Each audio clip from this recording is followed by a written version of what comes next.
We're taking a guided tour of some of the online resources, the Rhetoric Ring, the Speech Builders Emporium, and the Logic Tutorial.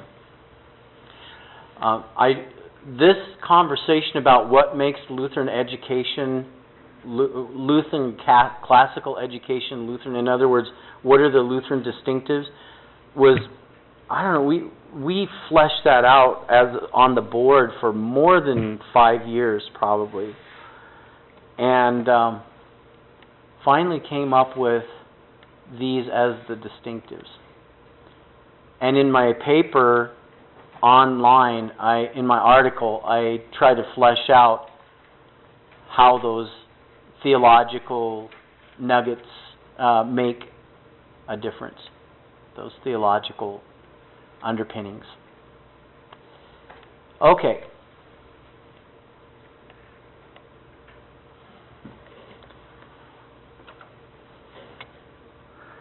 I think I can just close that and we'll be back here.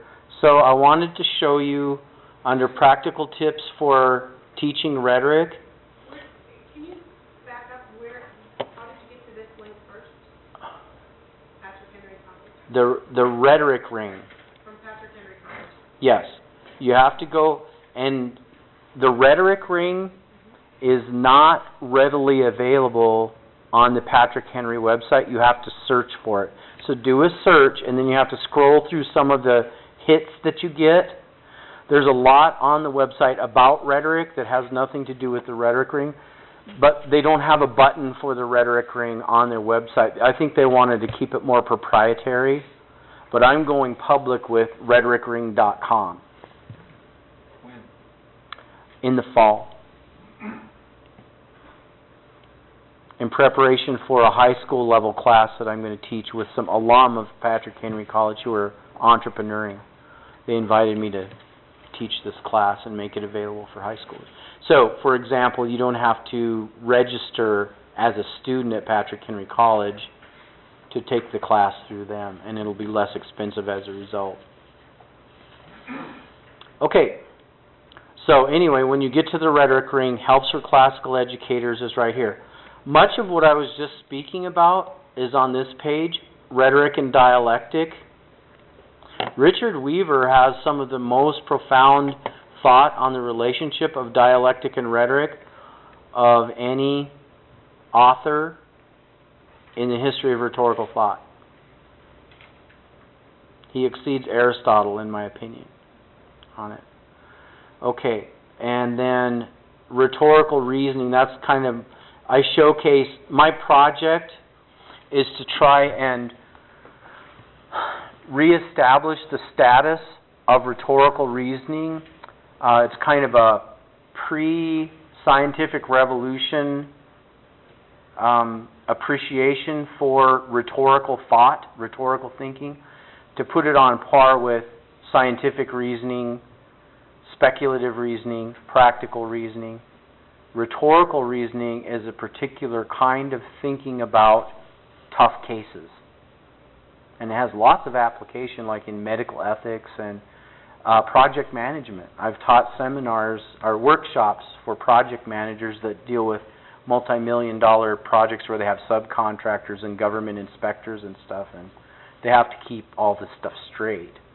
And when you make assumptions, it costs lots of money. So I actually use classical thought to teach them how to deal with contemporary problems. So rhetorical reasoning is, this is kind of my thumbnail sketch of my project with lots of papers I've written over the years. Okay, so I teach the rhetoric. I have my students use the Rhetoric Ring in lieu of a textbook. And the place they start is the overview of classical rhetoric. The place you should start with your students when you're ready to introduce them to theory. I would say with your older students. Once you've done some fun exercises and introduced them to rhetoric, when you want them to begin studying rhetoric in earnest, this is a great place to start. Okay? I mentioned the 5 canons of rhetoric. Oh, I also mentioned Joseph Dunn's definition of techne. I present them the idea of learning rhetoric as techne, as an art, rather than in the intuitive grasp of speaking well. And then I introduce them to Joseph Dunn's definition right there. And then they learn the 5 classical canons of rhetoric. This is the framework for learning rhetorical theory. Okay. But I also teach in tandem dialectic with rhetoric because, as Weaver said, the regime of the human faculties intends that they be taught that way, that we grasp them together. And I hope that was fairly clear in the paper I just read to you. So I get into rhetoric, and that's what the course is about and everything, but then I keep throwing around this notion of the art of practical reasoning. I used to call it the art of critical thinking, but that term is way overused, so I just dumped it, because really it's more about practical reasoning. And so I say I need to define for you, because in order to master any body of knowledge as an art, you first of all have to define it, then break it into parts, study the parts, and practice it until it becomes second nature. Okay, so let me define for you the art of practical reasoning. That's how I define it. And then I say there are 3 tools that we're going to study during this semester that will help us grasp this art of practical reasoning: syllogistic logic, dialectic, and common material fallacies. So I explicitly define this for them, and then on the whiteboard I say, these are the 3 tools we're going to learn at different stages over the semester. I don't give it all to them at once. I strategically unfold and teach this tool, and then give them an opportunity to practice it. Then I teach them another tool, so it's stair-step that way. But right from day 1 or day 2, I'll say, syllogistic logic is related to identifying assumptions, but the act of evaluating assumptions is a different process than identifying them, except that mentally it happens almost simultaneously in a flash. To identify an assumption is to evaluate it.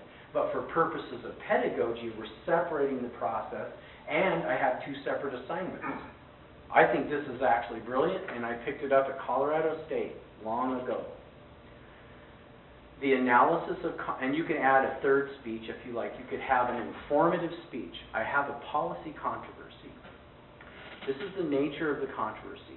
These are the people that are aligned against one another in this particular policy proposal that I'm analyzing. And here's a general overview of the topic, of the controversy.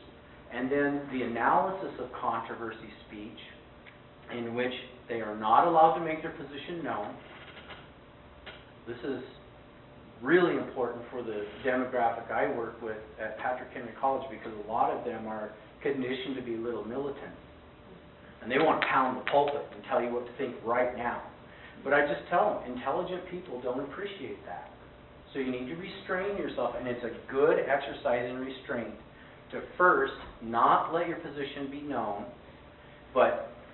and John Stuart Mill has a wonderful quote in On Liberty, Chapter 2, on liberty of thought and discussion, where he talks about the value of hearing both sides of the argument equally, and not just as your teacher presents it, but from the person who actually holds the viewpoint that you disagree with and has to deal with the difficulty of advocating for that position against alternative points of view. So, and he said that the honest intellect will reserve judgment until he's gone through this process. Well, nobody does that, of course, but still, it's a neat ethic. So, you get the chance to separate out the identification of assumptions from the evaluation of assumptions. Oh, and then the analysis of controversy speech, I have them go through the arguments where the people clash on issues, but then they also have to use syllogistic logic and knowledge of enthymemes. An enthymeme is a syllogism that has one of the prepositions or propositions missing. You know, people don't always complete their thoughts and spell out their, because the audience can fill it in, right? See what I did there? So, I say, you know, when you're doing your research, and you have to research a lot on these speeches, and I have little icebreakers assignment to start the semester and get the jitters out and that sort of thing. But then these are this is the meat of the course. So they have to research about as much as a research paper. And then I say, you know, these people aren't, for your convenience, going to put neon signs on all of their presuppositions and assumptions. They just speak from them. You have to ferret them out. And so in the analysis of controversy speech, I make the case that two groups of people can look at the same data and then derive completely opposite conclusions about the same data. How is that possible? Worldview, presuppositions. It's not rocket science. But the ability to articulate those things, those dimensions of the argument intelligibly and make it accessible to your audience is quite an accomplishment. So the analysis of controversy has to delve below the surface by applying what they've learned about reasoning, about syllogistic logic, and knowledge of enthymemes, to identify the assumptions at the heart of the controversy that may have to do with competing definitions or constitutional questions, philosophical questions, and the like, presuppositions. And then, in the persuasive speech, I tell them, this is dovetailed. In the persuasive speech, then, you return to those central issues, and they provide a springboard by which you dive into the heart of the matter. And the alternative to that is approaching the policy controversy like a policy wonk would do and focusing on policy minutia rather than underlying issues. And I try to elevate the enterprise by getting them challenged to thinking in a way that you know, reflects more depth of thought than the average educated person. Okay, so then in terms of evaluating assumptions and spotting contradictions, that's what dialectic is for. And of course, common material fallacies have to do with faulty logic. And then the rest of this, drawing appropriate distinctions, avoiding extremes, and exercising foresight, all follow from cultivating the mental habits that you acquire along the way to mastering knowledge of these concepts. Questions thus far? Yes, ma'am. How do you know when your child is ready for something like that? I mean, if you're not in a class, if you're not a classroom teacher and you like to implement this at some point, how do you know when the time is right? I mean, obviously older students figure out. I taught my kids most of this at about 8th grade. They started to get excited about what Dad was up to with his college kids, so I just brought them along, you know, and included them in a conference room setting and let them have at it. Angie, you're nodding your head. Well, Heather's taught at our junior high, and it's probably not a deep class on logic, but they recognize fallacies, and they do syllogistic logic, and they do it also in geometry. So, yeah, if I ever try to review that with my kids, like, this job taught us that. We know that. Don't waste our time. Yes. Repetition is always a waste of time, right? I'm going to come over here and lecture now for maybe 5 minutes. I have a question. Do you have time remaining for those your three basic tools? Yes, I do somewhere else. Actually, I think it might be on the next page. We'll look for it. What is dialectic? Dying to know, right? I learned most of what I learned about dialectic from two resources. My debate coach, and when you debate in South Dakota, you spend a lot of time on the road. We would begin in Spearfish, South Dakota with a proposition. And by the time we pulled into Sioux Falls, we would have fully explored that and all the implications involved in the question at hand. So that's, disciplined discussion of a particular proposition. The other place is from Aristotle's Topica. Aristotle's Topica, the organon is Aristotle's treatment of logic. Organon means instrument. So the idea is these treatises on logic will give you the instruments you need to reason well. And he begins with grammar, and then he goes into analytics, and then in the Topica, he transitions from formal logic to dialectic, which is a form of informal logic. But it shares the characteristics of syllogistic logic, but it's applied to questions that are debatable. Of course, symbolic, formal logic has to do with necessary truth, but dialectic has to do with debatable propositions. Okay, so it operates in that realm of the moral arena, which is not to say moralism, but the moral arena is the realm of choice and of internal motive, movement, okay, choice making. Natural philosophy, moral philosophy. Got it? So dialectic and rhetoric are actually alike in that regard. They both operate in the contingent realm. Now, dialectic, Aristotle says, I'm just going to give you a thumbnail sketch of what he teaches in the dialectic, in the Topica. He said, dialectic is a three-step process. And I picked this up from Richard Weaver, actually, in which you begin with a proposition, you follow it to its conclusion by drawing out implications. How? By asking questions. Not willy-nilly questions, not arbitrary questions. Questions that follow the train of thought from the propositional arena to the presuppositional arena, to the first principles upon which the argument rests. That's the movement of dialectical inquiry. And then finally, when you get down there, what does Socrates do in a Platonic dialogue when he gets down to the bottom line? He shines the light of the law of contradiction, or the law of non-contradiction, depending on how you learned it. You say dialectics, I say dialectic. You say law of contradiction, I say law of non-contradiction. Okay. I think it's interesting, actually, side note, that it doesn't really matter whether you call it the law of contradiction or the law of non-contradiction. Depends on how you learned it. But the law of contradiction is from the Metaphysics 1011b, where Aristotle says the most undisputable of all beliefs is that contradictory statements are not at the same time true. One more time. The most undisputable of all beliefs is that contradictory statements are not at the same time true.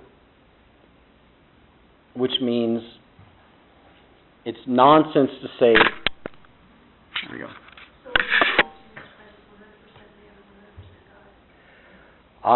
The paradoxes of the Lutheran faith. That's why we celebrate that we participate in mysteries. That's where formal logic is limited. When you bump into mysteries. Formal logic is also limited, by the way, when you bump into difficult cases that pit principles against one another.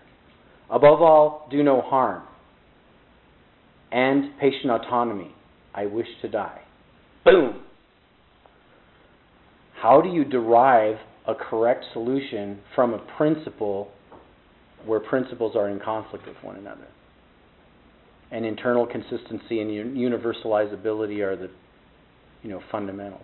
That's why informal logic in the moral arena is very helpful and important, and it cultivates wise judgment. Yes, sir? Which is the text by Weaver you recommend, principally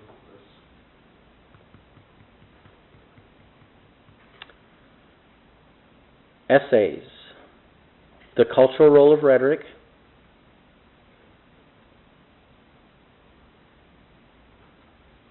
To write the truth.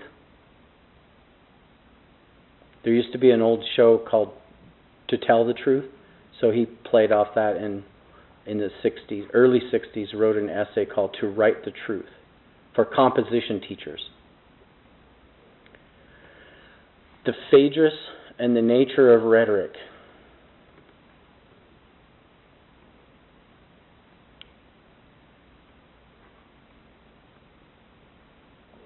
Visions of Order is a collection of his essays. Right. Available at ISI Press for $12.95. Yep. I get a lot. That's his most mature work, and I get a lot out of it. And I draw on it a lot. Okay, so Aristotle also said that's rhetoric understood as a three-step process. Begin with a proposition, follow it to its logical conclusion, drawing out implications by asking questions, and then apply the law of contradiction. Shine a big light on the contradiction that rests at the heart, and the presupposition there is you're supposed to embrace those elements of the argument that are contradiction-free and avoid the contradictions. It's logocentric, therefore not really popular in a postmodern world. But another point you need to understand is when most people talk about dialectic today, they're thinking Hegelian dialectic. That's the popular mode in the modern world. Okay? I'm talking about Aristotelian dialectic, so they're different. Won't get into that here. But Aristotelian dialectic is exemplified in the Socratic method.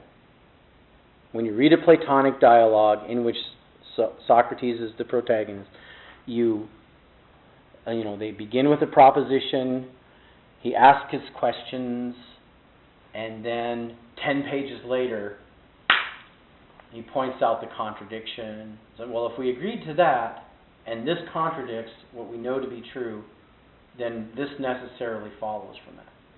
Wouldn't you agree? Yes. Okay? So it's exemplified in the Socratic method. And then Aristotle also says dialectic is a process of criticism wherein lies the path to the principles of all disciplines.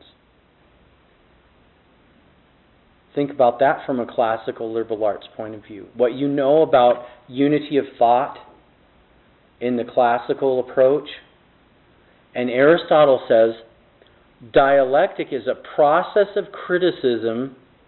You critique ideas. You critique arguments that are based on opinion in the contingent realm by means of dialectic. And as you exercise dialectical inference, you discover the path to the principles of all inquiries. I say all disciplines. He says all inquiries. In other words, dialectic, like rhetoric, is a faculty. It's a power. It's a dunamis that is useful in all matters that are based on opinion, like law, interpretations, opinion. Right. And it's used across the board in the contingent realm. Just like rhetoric is used to formulate arguments where certain truth is unavailable, where opinions are divided. That's one of the facets of their antistrophic relationship. They're similar, they grow up side by side, they look distinct from the surface, but if you pull on it, They share a common root. Okay? This is a good extension of what I did last time, I think. That particular little. So that's my primer on dialectic, the Aristotelian dialectic. Okay? That's the theoretical and technical understanding, and I think it's kind of a multifaceted. A lot of people might just be tempted to teach the 3-step process and call it good. But there's actually a lot more going on there, and I think teaching dialectical thought processes and dialectical inference as a process that leads to the path of all inquiries is really powerful and intriguing to most people, most students. And so you feel like you're really equipped with a powerful tool for ferreting out truth where truth isn't quite clear. And people may differ about what the truth is in the particular instance. So that motivates them to want to learn it. But then in practice, it's more like this. I hope we get right back to our screen. Wake up. Goody. In practice, it's much more simple than that sounds. Dialectically securing one's propositions before one argues one's case is a mark of intellectual integrity. Well, if I can't say with certainty what the truth is here, isn't it just like a crapshoot? Isn't it just a toss of the coin? Which side is right? You have your opinion, I have my opinion? Not at all. Medical practitioners have to defend their prudential judgments in court of law if need be, right? It can't be arbitrary. That's unprofessional. Can you imagine somebody in the ER, being presented with a difficult case and just flipping a coin to make a decision? No. Okay, so I think that makes it more common sense and kind of the practical utility of learning how to make distinctions like this and practicing strong arguments together with this clarity of thought and picking apart and following the arguments to its conclusion, it becomes pretty commonsensical to students. And they love to argue, right? So you're just helping them argue methodically. And dialectic and rhetoric together help them. But if you just, as Weaver points out in The Cultural Role of Rhetoric, boy, I wanted to talk about that when we were doing our Socratic dialogue the other night. Weaver actually proposes that maybe Socrates got what was coming to him. That maybe the Athenians had some basis for accusing him of subverting the polis. And what he argues is one who acts like a pure dialectician, so rational about everything that you're almost like, right, Mr. Spock, that you question what needs to be left secure to provide social cohesion.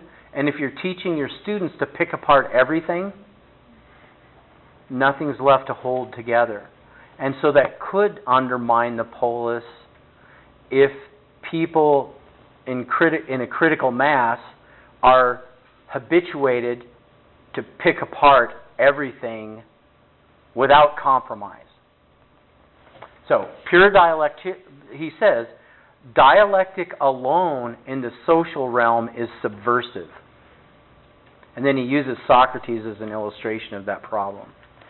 And so the argument is dialectic and rhetoric need one another. You need to take the truth that dialectic secures, but it leaves it an abstract thing when dialectic has finished its process.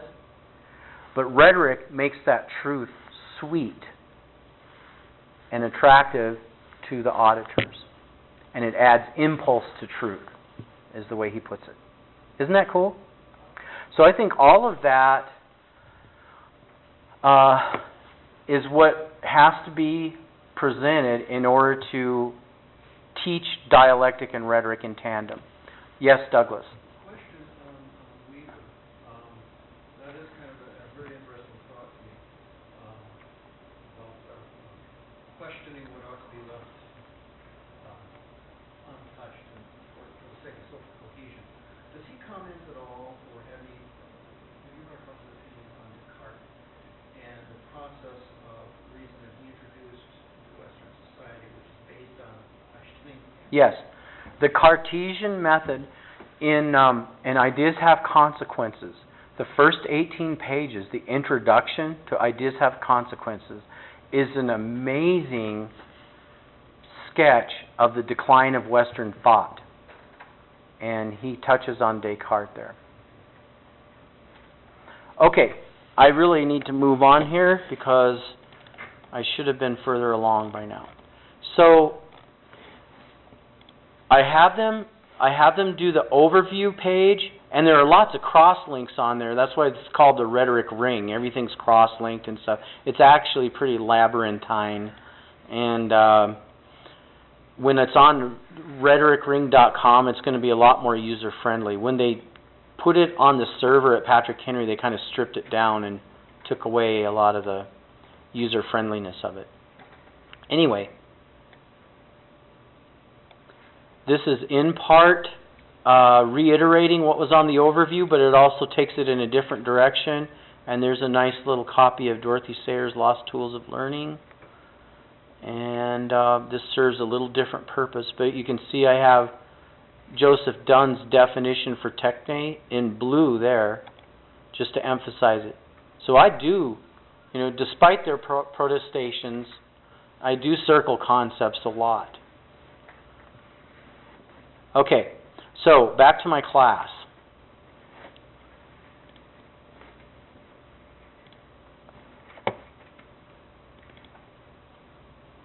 So you have all this information out there. It's on the web. Oh. As we discuss the information on these pages, I'll just let this work. To understand how to utilize the tools you were introduced to on the overview pages of the rhetoric ring. There are also some resources here for gathering materials with which to build speeches. You should begin by reading about the edifice metaphor, because pondering the process of building a fine structure illumines the process of building speech. And it will also suggest some ways you can utilize the speech builders emporium. Enjoy! Okay, so this is the newest way I found to make learning rhetoric and dialectic fun. It's through the beauty of Flash. And honestly, all this is a facade to take people into the rhetoric ring content in a way that's more organized than if they're just accessing pages with text. So if you think about it from that viewpoint, I think that could be useful. So here's the edifice metaphor, and it links to this page on the rhetoric ring. Definitely read that. And all these are, if you go back to the rhetoric ring, there's a link for the speech builders. Oh, no, it's back there. This is called a kernel right here. This is called a kernel. So once you find the rhetoric ring, which again, it's not that easy to do, but once you find it, if you click on that kernel, there's the Speech Builders Emporium. Okay?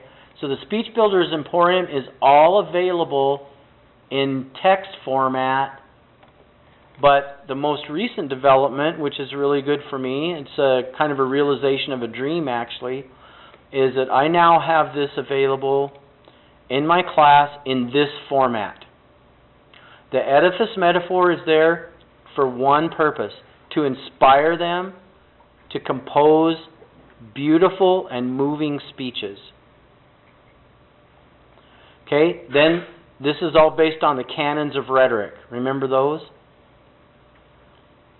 So we got invention. There's some narrative here. The canon of invention has to do with the legwork of coming up with good ideas, doing research, and of narrowing the topic or deciding one's angle. In other words, out of everything one could say, what do I want to say about this topic at this time with respect to this particular audience given the time allotted? But why would this process be called invention? Because Because when one is engaged in persuasive speaking or writing, one must gather the best materials and use those materials to invent or construct the best, most persuasive arguments possible, given the available materials.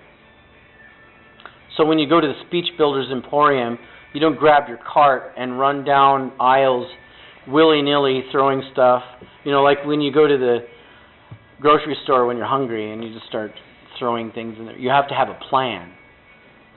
So all these doors work. It's really fun. But they all link to content on the rhetoric ring. And ethos, pathos, and logos. Just remembered something. Side note.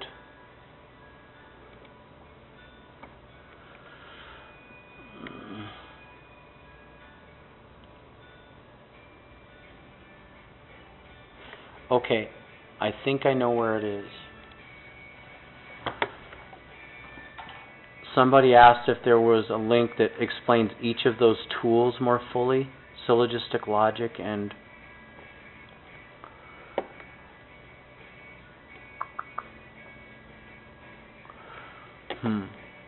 Okay.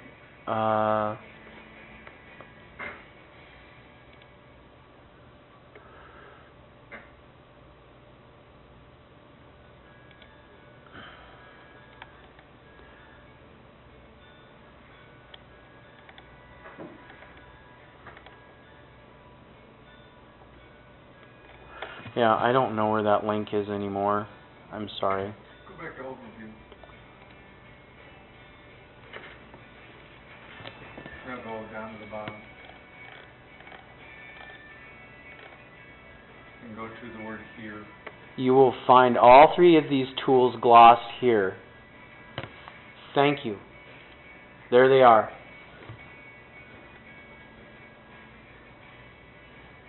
Frankly, this isn't fully developed yet. These are token pages, I have to say. You're not going to find... In fact, I have a disclaimer at the beginning of the rhetoric ring. I try to cover a lot of ground on the rhetoric ring, but some of it doesn't go all that deep. There are only select places where it goes really deep. You can't fully teach syllogistic logic, common material fallacies, but I have tools here, like there's a Fallacy Files on links. There's a link to the Fallacy Files somewhere.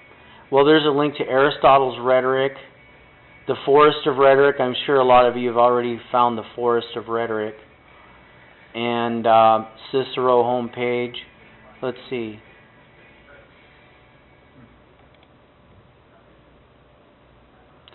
No, that's a tutorial on fallacies and stuff.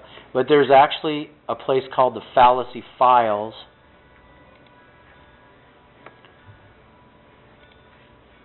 Highly recommend it. I know for a fact that it's on this page.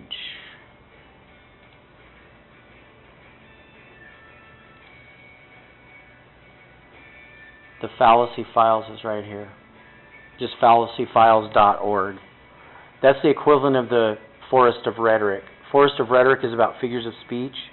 The Fallacy Files is equally as exhaustive as the Forest of Rhetoric. Could you once again go to the page, the thinker? Have the links about the... Yes, I hope I can back my way there. Nope. So it's on the overview page of the rhetoric ring. Okay. Thanks to Bill. At the bottom, right here. They're listed, and then it says at the end of this paragraph, you will find all three of these tools glossed here. Got it. Got it? There you go. Okay, so back to this. So really, these are cute and all that, but they just link back to the text. But at least they're not just accessing a bunch of text. This makes the learning a bit more fun and accessible. I really like this one on style. Let's see. I'll go there. We are not logic machines. One of the beautiful things about rhetoric is that it appeals to persons in their whole being. The canon of style is an art of emphasis. In other words, it focuses on strategically building emphasis where it's needed. All points in a given speech are not equally important, which begs the question, how does one build a crescendo? Figures of speech help build both beautiful imagery and strong rhythm. The canon of style is about introducing to one's argumentation both poetry and aesthetics.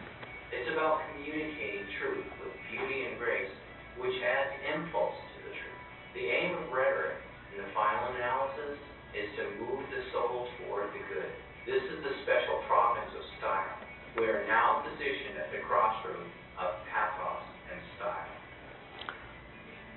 Okay, so you can click here to go to the canon of style, figures of speech broken down into schemes and tropes, tied to rhythm and imagery, linked to the forest of rhetoric, and then a glossary of schemes and tropes with a printer-friendly version. And I use that, Angela, I use that when I'm first teaching kids how to recognize schemes and tropes in speeches. I have them listen to I Have a Dream. I have a listening guide that basically says, name that scheme or trope. What is the audience reaction? Why do you think they react that way? Okay. That's pretty, that's just common sense, I think. Anyone would have come up with that. Okay, so that's the Speech Builders Emporium. And then I have a logic tutorial, and I'm just going to show it to you without a lot of comment. I show the Speech Builders Emporium first, and at the end of the semester, I encourage them to return to it. Newman was the first. And this logic tutorial is presented in the ramp up to the analysis of controversy speech. Okay? Of the Catholic University in Dublin, Ireland. And Newman decided to take a classical liberal arts approach to establishing his curriculum. Well, predictably, the utilitarians in his day found fault with his approach. Does anybody remember the credo of the utilitarian? Right. To maximize the greatest good to the greatest number. So the utilitarians, in essence, thought that classical liberal arts education was not appropriate because it didn't produce citizens who could contribute meaningfully in a utile way to society.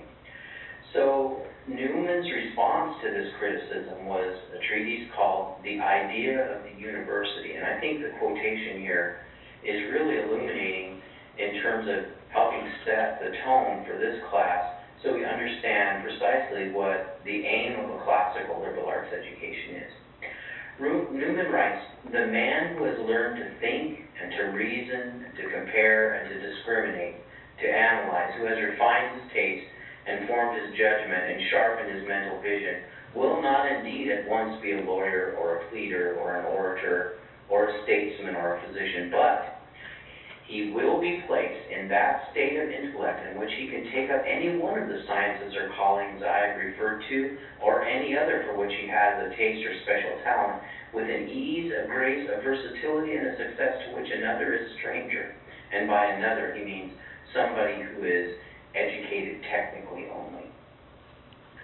I say that a cultivated intellect, because it is a good in itself, brings with it a power and a grace to every work and occupation which it undertakes, and enables us to be more useful and to a greater number. I think that last line is just brilliant. Do you see what he did there? He turned the tables on the utilitarians. Okay, well, why don't you click? I had to do that. Okay, so I have... Dialectic and rhetoric go together according to the design of the human mind. It's a very interesting observation. And Aristotle himself said something kind of similar. We'll get to those in a later vignette. But for now, I just want to underscore that as you cultivate the arts of eloquence, you'll simultaneously be cultivating arts of wisdom, rhetoric and dialectic, eloquence and wisdom. So we need to talk about briefly the definition for the art of practical reasoning. The way I define it is cultivating the intellectual abilities to, one, follow an argument to its conclusion. Have you ever noticed how little intellectual discipline some people have to try to engage in an argument and they can't even really begin to follow the argument? They don't have the discipline to do so. So cultivating the intellectual ability to do that is a good virtue to work on. Second, the ability to identify and evaluate assumptions. Many times, two different groups of people can look at the same facts and derive completely opposite conclusions from the same fact. How can this be? Well, because they hold different assumptions, right? So, the ability... Okay, that's, I have some vignettes on here. In my course, you're going to learn 3 basic tools to help cultivate practical reasoning. Syllogistic logic, dialectic, and common material. So you can see how I Syllogistic logic, tie into the definition, the tools that we're going to cover, and I have a, to identify assumptions. I also have a All right? link to this page. Identifying assumptions and evaluating them are actually 2 different operations. If you think about it, one is a matter of validity, the other is a matter of truth. The content of the argument versus the form of the argument. Well, Okay, then in the, the traditional liberal arts curriculum, kids as preteens were taught how to follow a train of thought by studying syllogisms. The easiest kind of syllogism to understand is the categorical syllogism. So that... okay, so I just focus on categorical syllogisms for the purpose of this class. That's actually a pointer that I didn't include in that paper. Another pointer for teaching classically is, if you want to focus on cultivation of skill sets over mastery of content, you have to provide clear parameters and give things in measured doses so that you don't drown them in all the possibilities. So that's why in my rhetoric class, it's not a logic class, so I don't focus on disjunctive syllogisms, hypothetical syllogisms. I use the categorical syllogism because it gets the job done. All right? So, I've been trying to figure out, what's your opinion then on teaching logic as a separate subject? Would that be, is that useful to teach children Absolutely. before they get to the rhetoric? And they, Yes. I mean, I see obviously you have to incorporate it into the rhetoric you're doing, but I wasn't sure whether you were preferring to teach it, to wait until and teach it with the rhetoric. I feel like I'm hiding. This is huge. You know, I remember we had this conversation going at lunch day before yesterday about, you know, how much should you compartmentalize, or should you just let everything bleed together? You lapsed into incoherence pretty shortly. For pedagogical purposes, you have to have discrete subject matter at different points and layer as you go. But there are places where the connections have to be made for a well-rounded conception and a deeper grasp of the subject matter. So I think it's just a matter of determining when it has to be handled discreetly and when it has to be combined. Easy as that. Yeah. Yeah. And I think that's in itself a matter of practical wisdom. Okay, so, you know, I don't think I need to show you the rest of this logic tutorial. It's stock, but I'm kind of proud of it because this all used to just be text on the page, and now we've got it spiffed up with video vignettes. There are little quizzes they have to do to move on to the next page. You know, that kind of gimmick. But it makes it fun. It's a little more engaging than just reading a bunch of pages, you know, or doing some handouts. Okay, but I wanted to stop it there because we have 10 minutes remaining. Am I right? 10 minutes remaining? And Douglas had a great idea also based on the thread that I think many of us have recognized, one of the unofficial threads, which is generally a mark of, the muses are visiting us in this conference in terms of how do we get beyond this fixation on the trivium and start teaching the quadrivium classically? We need to discuss that more. And Douglas walks up to me afterward, he goes, I think mathematics can be taught rhetorically. Do tell. Okay. It's often occurred to me based on the tools that were available to mathematics throughout history. We teach mathematics symbolically today. We have the tools of mathematical symbolics. And that's how we do our algebra, that's how we do our math facts. In the context of symbolic. Up until, it was always through the medieval period, up until, I would say, probably just before the early Renaissance, as the West was coming into contact with the Muslims, who had also been developing number and symbol, that we were equipped with the ability to do math symbolic. Prior to that, it was done rhetorically. In a way that, it was cumbersome because they weren't able to perform the operations within the context of that language. It had to be done purely as a form of logic.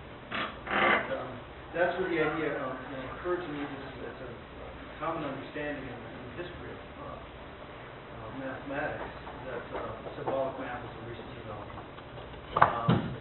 And of course, the history of learning would have had mathematics taught before. So, how do you do that? Right. Is a question. In my mind, and now I'm speculating and just thinking out loud. I think of it in two different ways. The first is when I made that comment to you, you were talking about making mathematics interdisciplinary. Essentially, we think of mathematics we can think of it as a language. Right? So one way I think of making mathematics rhetorical is to introduce the spoken language, the language of thinking, to the teaching of or the practice of mathematics itself. So that we're making translations from the statements of spoken language into the language of mathematics. That's one idea that occurs to me. Another one is to engage within the language of mathematics itself some of the questions that we're concerned with in rhetoric, such as why, wherefore. And even having debates to reinforce the learning. It's the art of mathematical proof. Mm-hmm. And if you're learning math and you're not learning to prove the tool that you're using to draw your conclusions, you have no rhetorical ability within the mathematics itself. And another thing that just occurred to me, Douglas, is as soon as you try to draw analogies to other disciplines in order to teach it, you'll have to think analogically and use illustrations. Like Pastor Heine was using anecdotes in his session. He had the gall to say, "There's my outline," and he just had names of people on the board. And it's like, what? That's not an outline. But by golly, it was an outline because the way he used those people's stories to build his presentation, which was very systematic. And so, using illustrations from fine art, using illustrations from music, when demonstrating the unity of mathematics and music, mathematics in art, proportion, right? Two things on that. Number one, we can accomplish that as a matter of practice through use of word problems. I'm a strong believer in almost exclusive use of word problems. It really forces them to engage, to draw in their knowledge of other subject areas, to analyze what the problem really is. The other thing, and I'll get the name of the book here for you, there is a resource that does exactly what you're talking about in terms of showing mathematics in art, in music, and architecture throughout the history of the West. That could get the job done. I believe the author, and I get him mixed up, it's either Morris or Klein. Maybe it's Morris Klein. I'll find it for you here in about 2 minutes. Okay, well, we'll let other people talk while you're searching. People in the trenches, talk to us. Process this. We're breaking new ground, I think, at least insofar as CCLE is concerned. We've been so fixated on the trivium. Absolutely. Which makes sense, right? I told Angela the other day, it's like we're, adrift on the ocean and we're picking up pieces that have surfaced from some ancient underwater city that we're trying to realize the glories of it by piecing back together these fragments. Nobody? Yes, ma'am. I teach science. I just really struggle with classical way of teaching science. I come up with my own version, but there's not a lot of resources. Can you direct me to any resources or anything? No, I can't. But higher level science. some of the practitioners can. No? One that we ran across was God's Design in Science from Answers in Genesis. Yes, that's a good. It's now in its third edition, and the previous two were black and white, and the third one's now in color. Can you give the title again? God's Design for Science. It was designed for a classical classroom originally, from what I've been able to find, and now it's marketed primarily toward homeschoolers.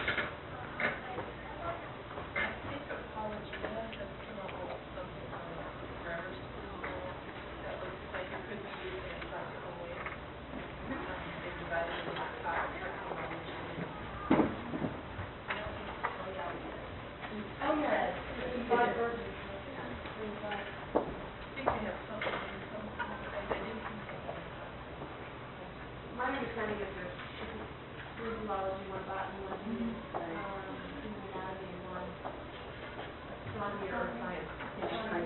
Right. Yep. I'm not in the. Yeah, I don't know, there just seems to be arranged in such a way that you can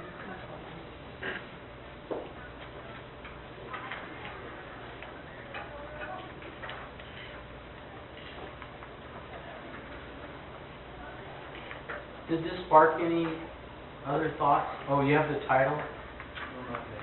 Okay.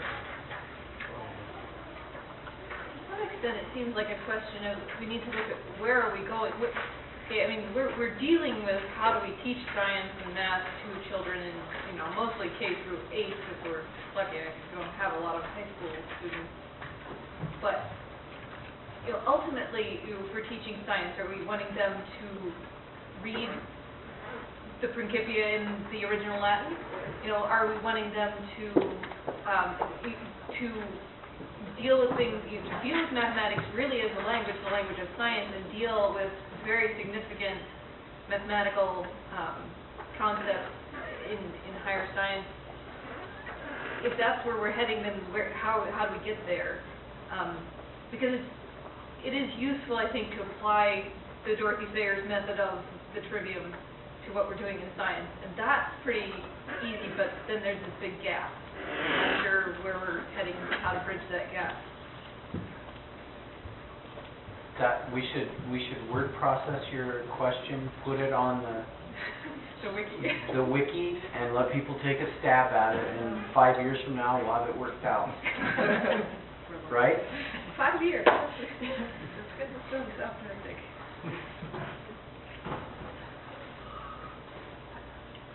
It took us 10 years to get agreement with NLSA.